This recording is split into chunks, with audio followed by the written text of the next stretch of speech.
Bueno, hemos atesorado unos minutos de ventaja con respecto al horario previsto por la organización, por lo cual los vamos a utilizar en empezar ya y así no echaremos de menos esos minutos al final de la jornada.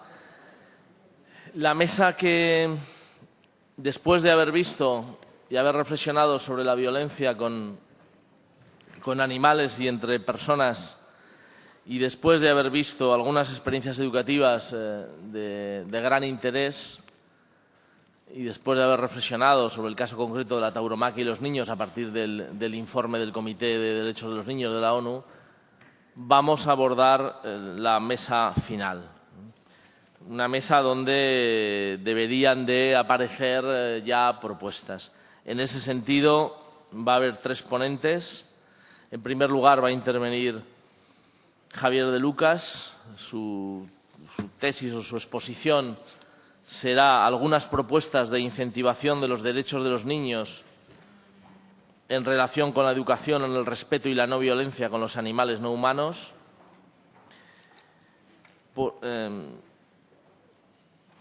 Y simplemente hablar del currículum de alguien como Javier de Lucas, desde luego, es muy complicado. Es catedrático de Filosofía del Derecho y Filosofía Política en el Instituto de Derechos Humanos de la Universidad de Valencia, del que fue fundador y primer director. Ha sido, entre otras cosas, presidente de la Comisión Española de Ayuda al Refugiado, ha sido miembro de la Comisión de Seguimiento del Plan Nacional de Derechos Humanos. Actualmente es vocal del Consejo Asesor del Mecanismo Nacional Español para la Prevención de la Tortura. Pertenece a numerosos consejos científicos y editoriales nacionales e internacionales. Ha publicado 20 libros y más de 300 artículos en revistas científicas nacionales e internacionales. Trabaja sobre los problemas de derechos humanos, en especial políticas migratorias y derechos humanos, sobre legitimidad, democracia, ciudadanía, obediencia al derecho. Dirige las colecciones de libros Derechos Humanos y Cine y Derecho de la editorial Tirant lo Blanc y es una firma habitual en Le Monde Diplomatique, en la edición española, en la agenda pública del diario.es, en Al Revés y al Derecho de Infolibre.es y también en el programa Hora 25 de la cadena SER, por lo tanto, sobradamente conocido. En segundo lugar, va a intervenir José María Lera, que es diplomado en Profesorado de Educación General Básica, especialidad preescolar, luego se especializó en Educación Física. En definitiva, es un maestro de verdad, no de los que necesitan vestirse de luces. Ha participado en grupos de investigación sobre el desarrollo de los contenidos de educación física, en el diseño curricular básico a través del juego, en infinidad de grupos de investigación que no voy a enumerar. Actualmente se encuentra inmerso en el proyecto La prevención de la violencia a través de la empatía animal en los libros de texto, donde se pretende la inclusión de contenidos y actividades en los libros de texto dedicados a favorecer la empatía animal, que además supone el desarrollo de otros ámbitos y áreas importantes dentro de la educación, como es el caso de la inteligencia emocional, el reconocimiento de las emociones en los otros, el desarrollo de las actitudes y habilidades sociales. En definitiva, una conducta prosocial que haga de la asertividad una forma de resolución de problemas, desterrando la violencia de nuestro entorno. Y dicho esto, acabo de darme cuenta que pretendía presentar a cada uno antes de su intervención, con lo cual todo esto que he dicho de Chemalera lo olvidáis y luego lo repasaré de nuevo. En definitiva, le doy la palabra ya directamente a Javier de Lucas con su intervención. Muchas gracias.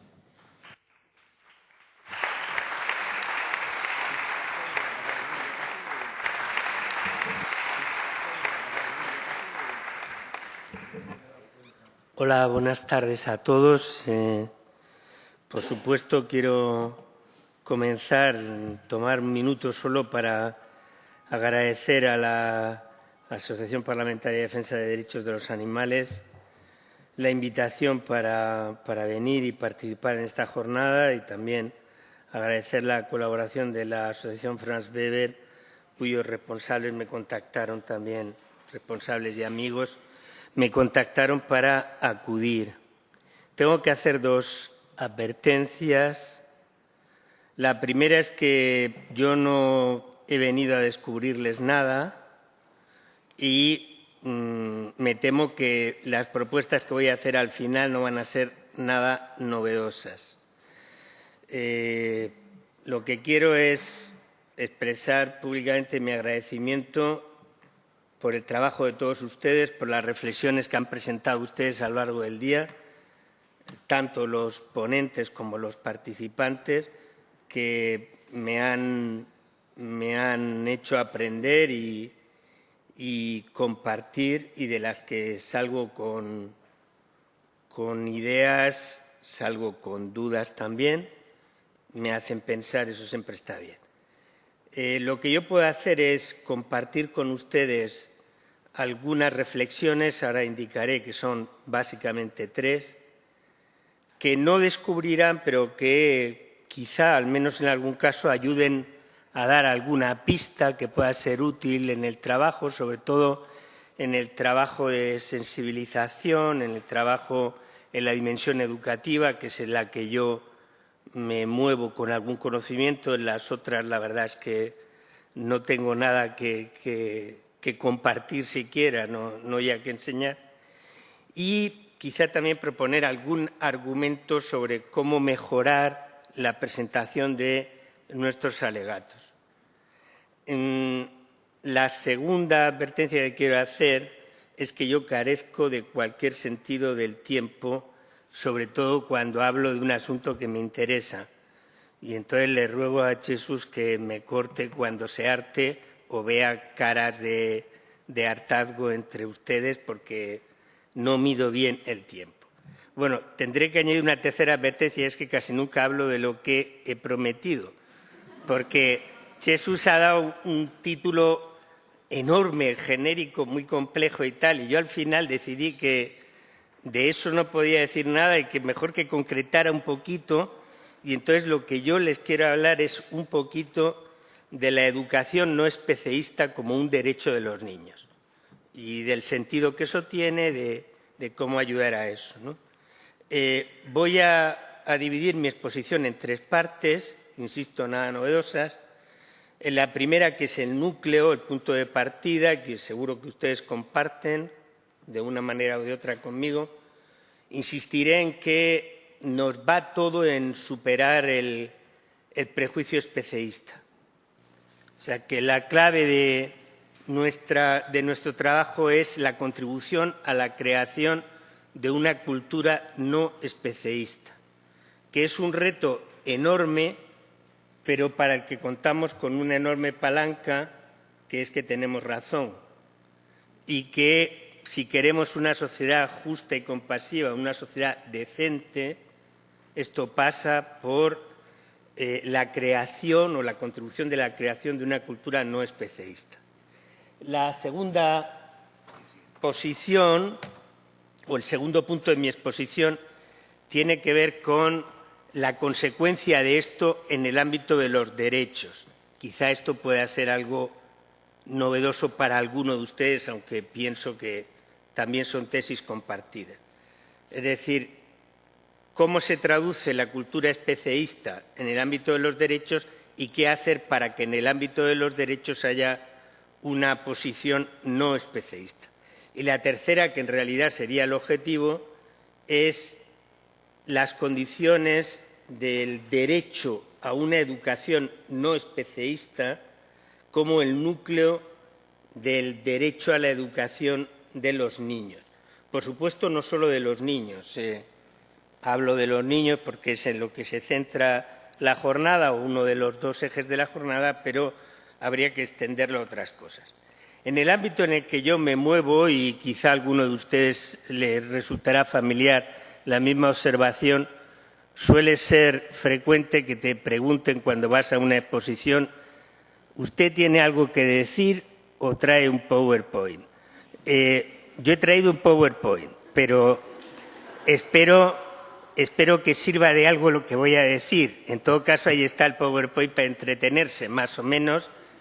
Y dentro del PowerPoint, si todo funciona como debiera funcionar, hay el recurso a 3 pequeños vídeos que no les van a sorprender a ninguno de ustedes, pero que aquellos de ustedes que tengan que trabajar en el ámbito o trabajen en el ámbito de la sensibilización, a lo mejor esas secuencias, que son secuencias de 2 películas, como van a ver enseguida, ahora tendría que pasar de esta pantalla a la siguiente, del Power, pero como no sé quién maneja... Ah, pincho yo al final.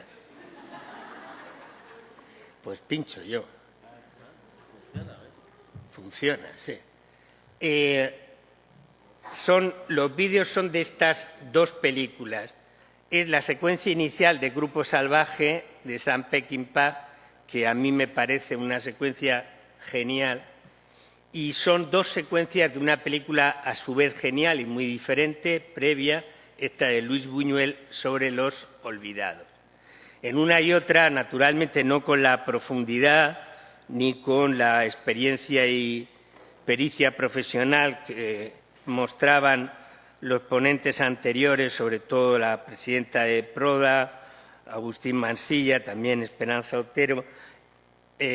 Lo que se trata de ver es en qué medida la cultura especeísta forma parte de lo que no está dicho, pero que es el punto de partida y se propone como natural. Yo creo, no conozco en el cine, y créanme que si sé de algo es un poco de cine, no conozco en el cine ninguna secuencia semejante a la inicial de Grupo Salvaje, que si hay suerte y ayuda y el técnico la conoce, podremos ver a continuación.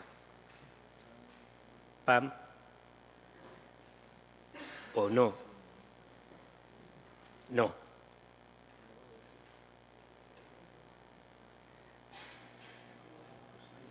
Van a ver la foto, sí. Ahora sí. Del problema. No, esta es de los olvidados, perdón. De la sociedad.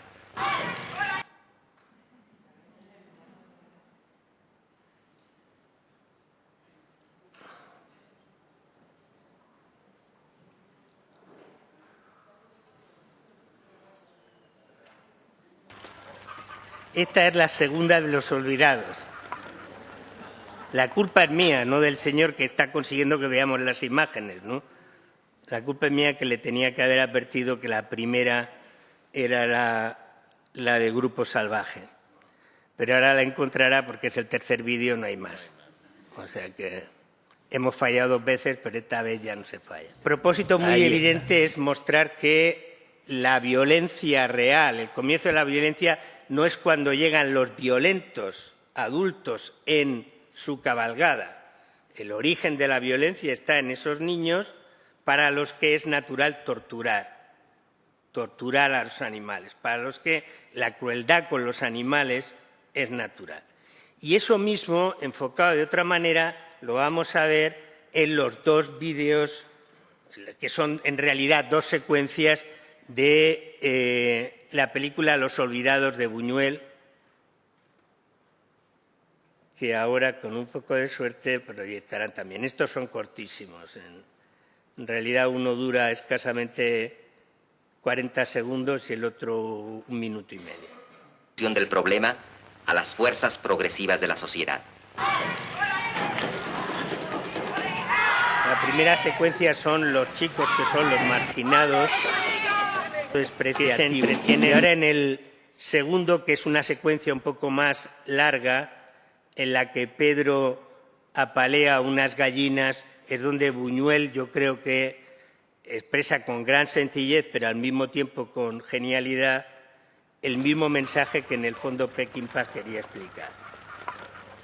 Bien, estos vídeos pretendían no descubrir nada, porque esta idea ha salido y ha sido debatida, y además con argumentos científicos, pero quien conoce Los olvidados, lástima que no pueda dedicarme a discutir sobre eso, sabe que Buñuel no hace una película maniquea de los pobres marginados frente a los ricos explotadores. La película es mucho más compleja y también sobre las raíces de la violencia.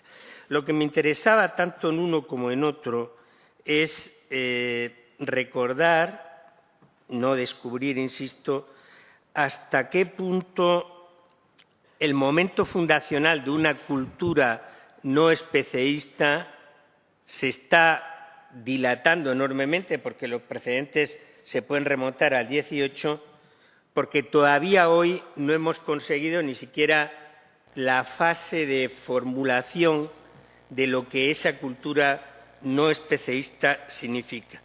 Y eso es así porque las ideas recibidas y consolidadas a través de lo que se llama tradición, resistencia al cambio, aparecen como postulados que en el fondo transmiten la idea clave de esa cultura especeísta que justifica la violencia y el maltrato a los animales. La idea de que hay un salto radical y que los animales no humanos, los seres humanos, tenemos la propiedad de todo lo demás. Por eso me parece que uno de los más destacados defensores de los derechos de los animales no humanos, Gary Francione, un profesor norteamericano de Derecho, dio la clave en el título de uno de sus libros más conocidos que quizá algunos de ustedes recuerden: Animals Property Rights. Es decir, la clave está en la noción de derecho de propiedad como arquetipo de todos los derechos y, a su vez, en la noción de que todo lo que no es el hombre es propiedad, en el sentido que, aquí seguramente no habrá juristas, el primer derecho romano entendía ese derecho: jus utendi, fruendi et abutendi. Lo que es propiedad, sobre lo que es propiedad, tengo un derecho de uso, de disfrute y de abuso. Es decir, un derecho absoluto. Porque eso que es propiedad, aunque sea un esclavo, porque recordemos que el desafío cultural que enfrentamos contra la cultura especeísta no es el más difícil que ha habido. Durante siglos la humanidad ha aceptado que había seres humanos que eran propiedad, y ese es un prejuicio, en principio, más fácil de vencer, puesto que la proximidad es más evidente, ¿no? Pero respecto a los esclavos regía lo mismo, con un mensaje de fondo más o menos religioso, basado en una interpretación del libro del Génesis, que tiene una consecuencia jurídica muy importante. El único señor, el único titular de derechos, y a eso voy enseguida en la segunda parte, son los seres humanos. Son los únicos sujetos dotados de dignidad.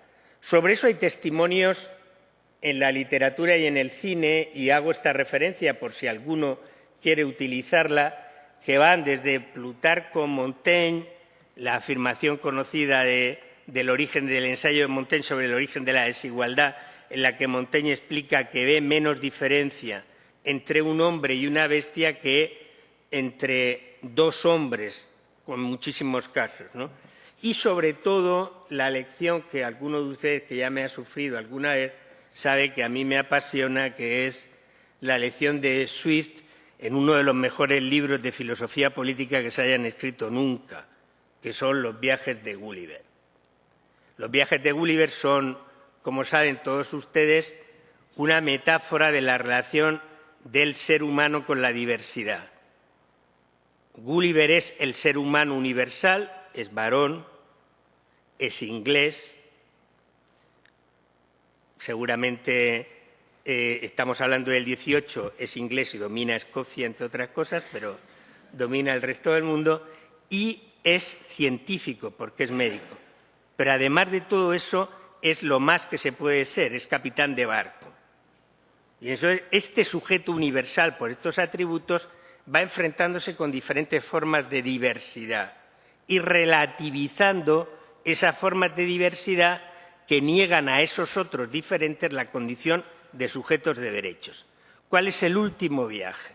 El último viaje, como tienen ustedes ahí escrito, es el viaje a un lugar donde se produce la inversión radical de los términos de la naturaleza. unos animales no humanos, los caballos, que se llaman a sí mismos huim, que es la fórmula que en su lengua significa la perfección de la naturaleza, son los dueños. Y, en cambio, los que parecen seres humanos, que Swift denomina Yahoo, una palabra que él inventa para el inglés y de la que todavía vivimos sin saberlo, representan todos los vicios que se pueden encontrar. Y el primero de ellos, la crueldad y la envidia. La tesis de Swift a mí me parece clara, ¿no? Gulliver está preso del especeísmo como último viaje, como última frontera. En el viaje, que es la ampliación de los sujetos de reconocimiento, se va dando cuenta que la diferencia de tamaño, o que unos vivan en un lugar que no parezca natural, como es el aire, o en un lugar donde la diferencia entre razón y locura se desvanece, no es importante para reconocerlos como seres humanos como él. La última barrera es la barrera del especeísmo. Y como saben ustedes, de esa barrera, o mejor dicho, de la conciencia de esa barrera, Gulliver no se recupera jamás.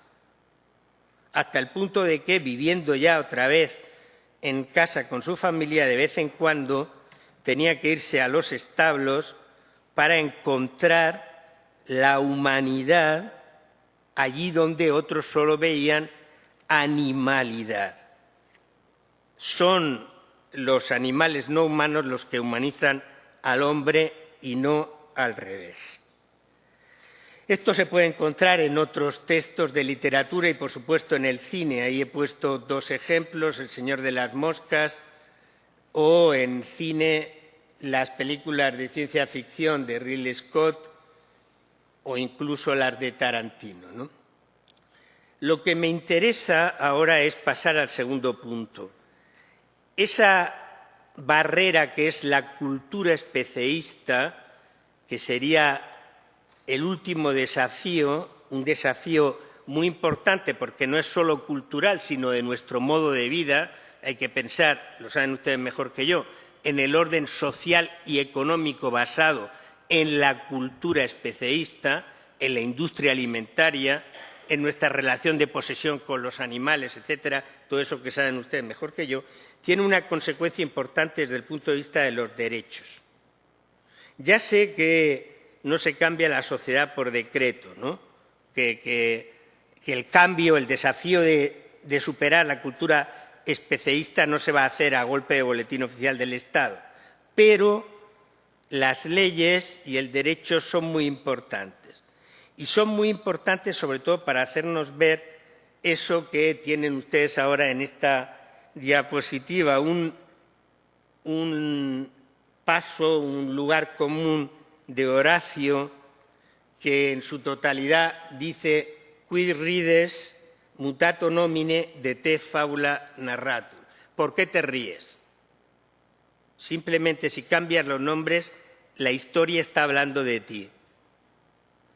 Ese motivo lo tomó Marx en el prólogo a la primera edición del Capital para explicar que el cambio revolucionario, aunque él lo centra en Inglaterra, interesa a todo el mundo, porque la historia nos afecta a todos. Él dice expresamente, a los alemanes esto les toca también. El primer elemento de la transformación de la cultura especeísta es precisamente darse cuenta de que esas historias de los animales hablan de nosotros, de que somos nosotros los implicados. Y eso rompe con una idea básica en el sistema de derecho, y es que los derechos de los animales son una contradicción en los términos, no son derechos en sentido fuerte, son ajenos, en cualquier caso, a los verdaderos derechos. Frente a eso, me parece claro, y supongo que tampoco descubro nada a ninguno de ustedes, que tenemos que sostener una triple propuesta, los tres principios básicos que tienen ustedes en esta diapositiva. Frente a quienes se ríen, supongo que a todos ustedes le habrá pasado alguna vez, ¿no? A todos los que de una manera u otra estamos implicados en la causa animalista, nos hemos tenido que enfrentar con el sarcasmo o la sonrisa irónica con el argumento de que los derechos, la expresión derechos humanos es redundante porque no hay más derechos que los humanos. ¿Y qué hacemos distrayéndonos con derechos de los animales cuando hay tanto en el ámbito de los derechos humanos por realizar? Pues bien, lo que propone, yo creo, lo mejor de la teoría del derecho, de los derechos de los animales no humanos, es justamente lo contrario. Los derechos de los animales no humanos no son una contradicción en los términos, son derechos en sentido fuerte y no son contradictorios ni ajenos a la defensa de los derechos humanos. Antes bien, luchar por los derechos de los animales es luchar por los derechos de los seres humanos. Y eso porque los animales no humanos son sujetos de derechos en el sentido de que son sujetos de intereses y valores morales, que se ven claramente desde el punto de vista negativo, y la primera idea desde el punto de vista negativo es la noción de daño y sufrimiento, como aquí se ha recordado en esta jornada y como saben todos ustedes bien, tal y como la propone inicialmente, parece Bentham el primero que argumenta de esta manera, es decir, que un ser que es capaz de sufrir, de ser consciente del daño, es un ser al que hay que respetar esa necesidad que se opone al daño.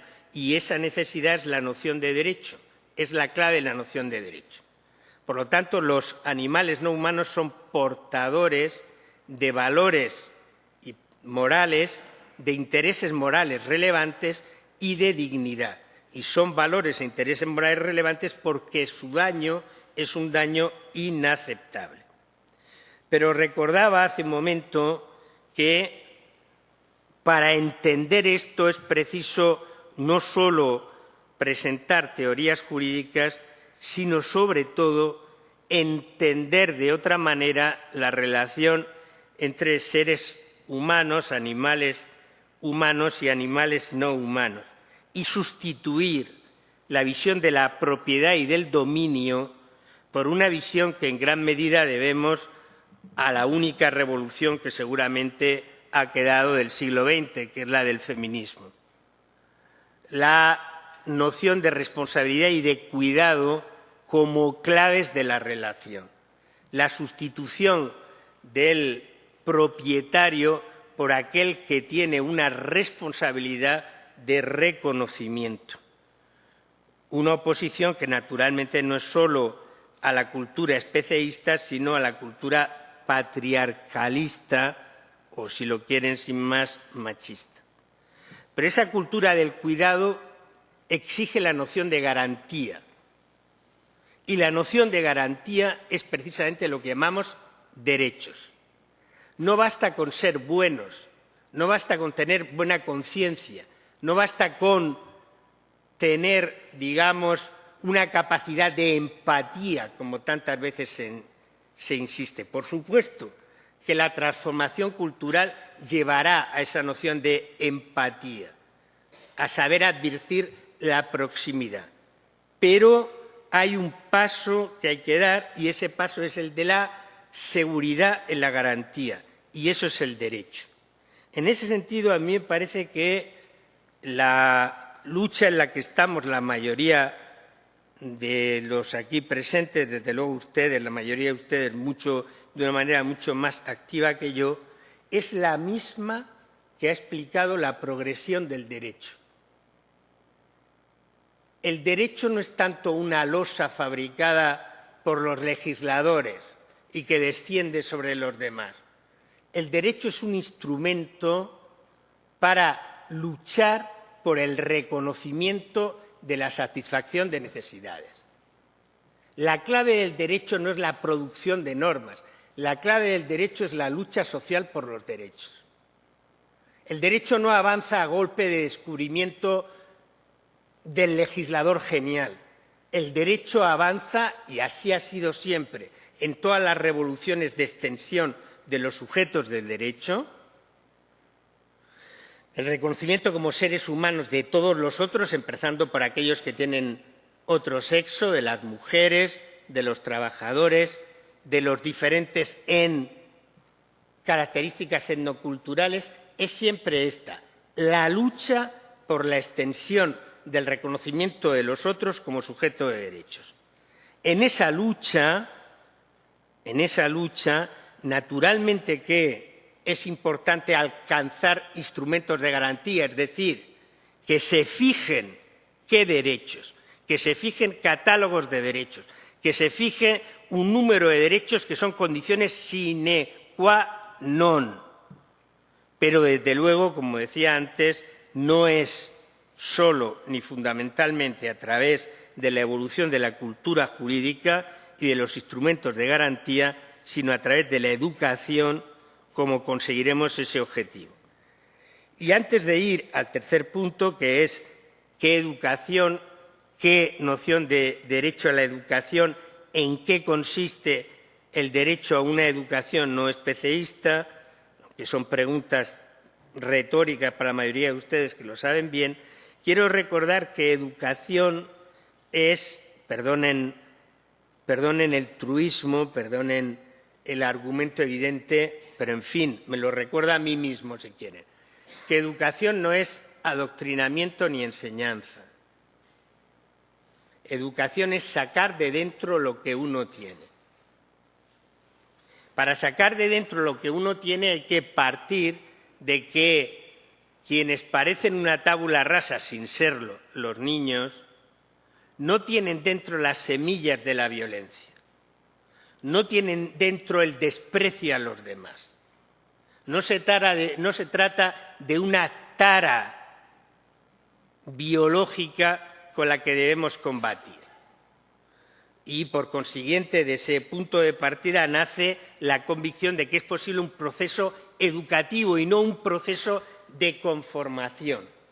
Un proceso de conformación al modo de la canción El muro de Pink Floyd, ¿no? Y da igual que se conforme para una cosa o para otra.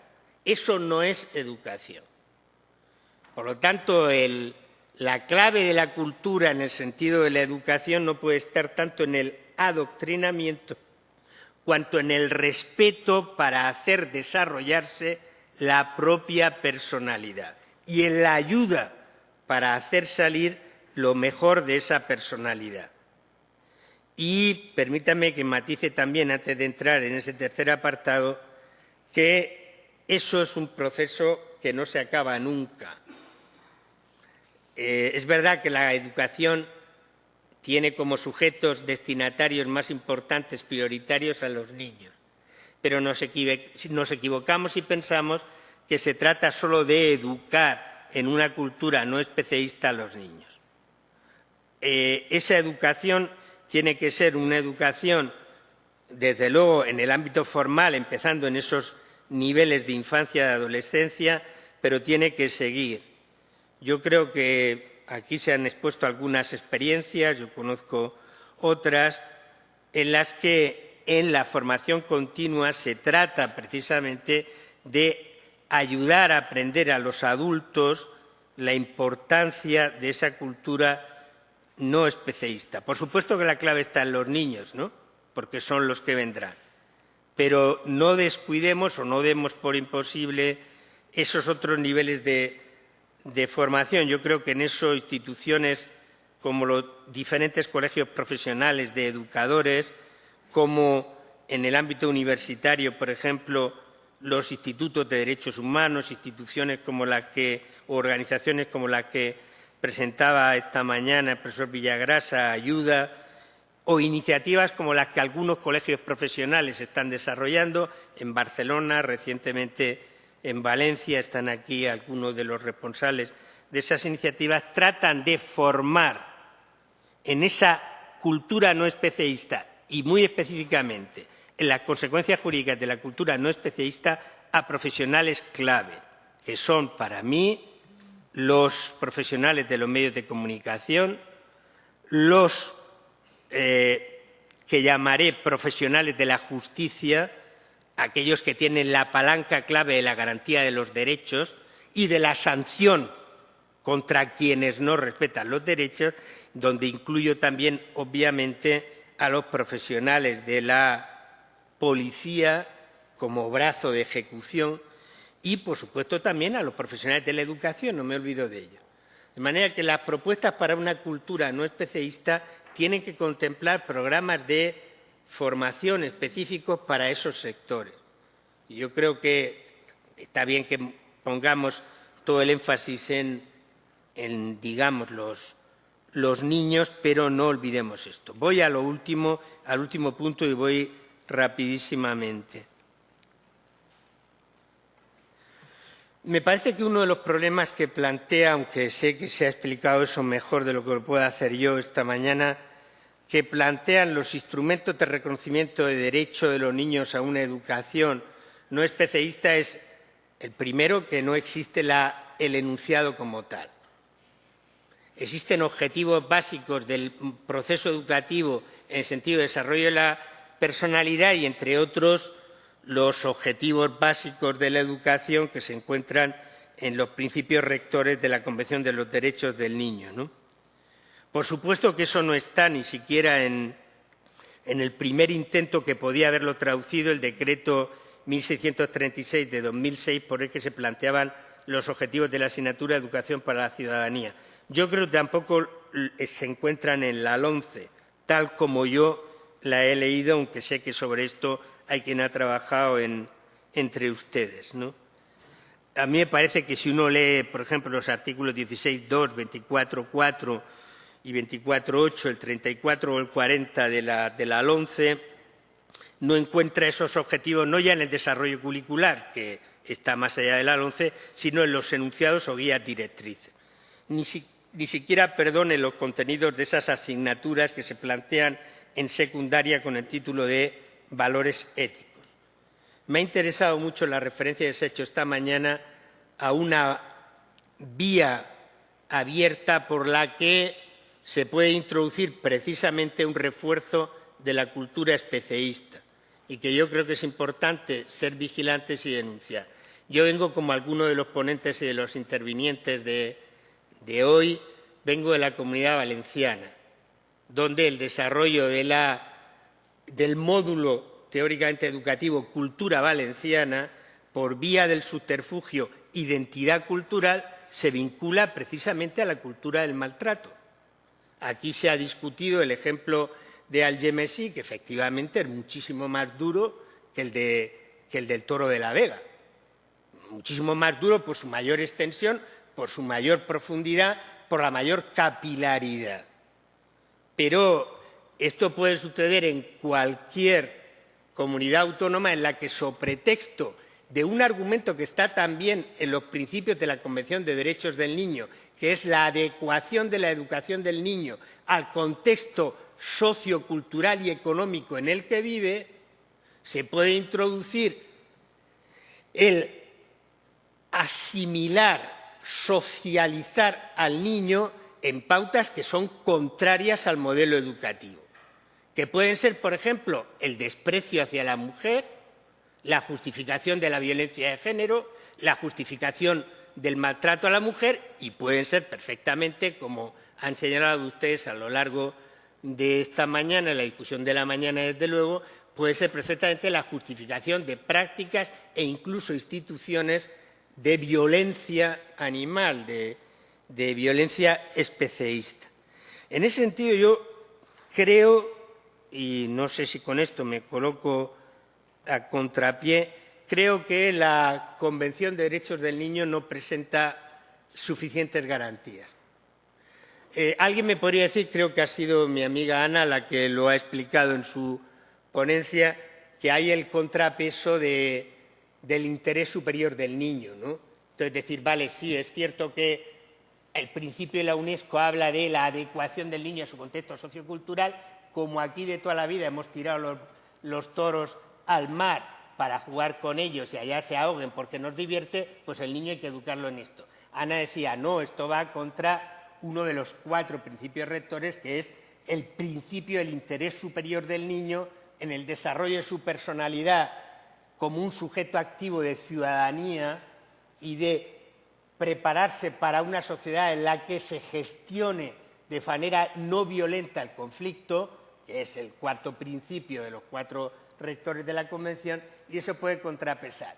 Yo creo que la ausencia de cualquier referencia que no sea la vinculación muy genérica a la sostenibilidad, a la preservación del medio ambiente, la ausencia de una mención específica a la necesidad de luchar contra las pautas, modelos, valores e intereses especeístas que justifican la violencia especeísta y que niegan los derechos, no está suficientemente contrapesada en la Convención de Derechos del Niño. Siento decir que tampoco me parece que lo esté en la Ley Orgánica de Protección del Menor. La única pista, por si a alguien le sirve, aunque supongo ahí no he podido quedarme al final, la única pista que me parece que modula esa falta de definición en el sentido de un objetivo básico de la educación del niño, el derecho a la educación del niño es el derecho a la educación no especialista, se encuentra en la importantísima observación general número 1 de 2001 del Comité de los Derechos del Niño sobre el artículo 29, que es el derecho a la educación, de la Convención de Derechos del Niño. Las observaciones generales, esto es una observación entre comillas técnica, pero en fin, las observaciones generales tienen una fuerza interpretativa muy importante respecto a los instrumentos internacionales. Y esta es clave porque esta sí que tiene alguna definición mayor al decir que hay que inculcar al niño el respeto al medio ambiente y a una sociedad de comprensión, paz e igualdad responsable. Y dice también, este derecho no puede ser entendido, sería el complemento al que creo que Ana también se refería esta mañana, no puede ser entendido con independencia o en contraposición con una visión holista de todos los derechos. Si el contenido del derecho a la educación lleva a faltar al respeto a alguno de los otros derechos, ese contenido no es acorde. El problema es que no se ve dónde pueda estar ese mecanismo de contradicción respecto a lo que a mí me parece una pauta necesaria del derecho del niño a la educación. La vía por la que encuentro ese desarrollo es que las claves del derecho, si es que se pudiera hablar así, se encuentran en las ideas de no discriminación y no violencia. Si para algo sirve el derecho, si el derecho tiene alguna utilidad, es para dar seguridad ¿en qué? Dar seguridad en no ser objeto de agresión, dar seguridad frente a los hechos violentos y en no ser objeto de un trato discriminatorio.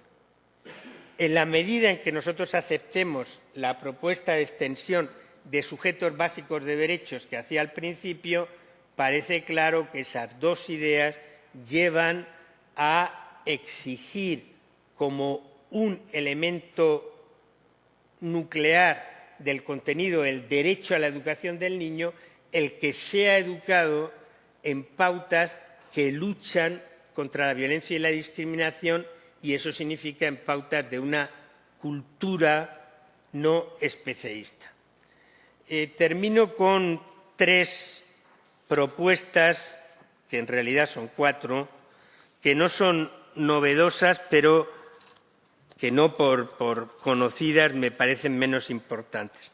La primera es que entre nuestras tareas de presión y la lucha del movimiento animalista me parece que es también la lucha que he intentado explicar más o menos groseramente en términos de lucha por los derechos, que es la característica de una ciudadanía activa. Esa lucha por los derechos implica la lucha por el reconocimiento de lo que se opone a esos derechos. Y a mí me parece que hay 3 objetivos que ustedes conocen bien, pero que a fuer de pesado voy a repetir.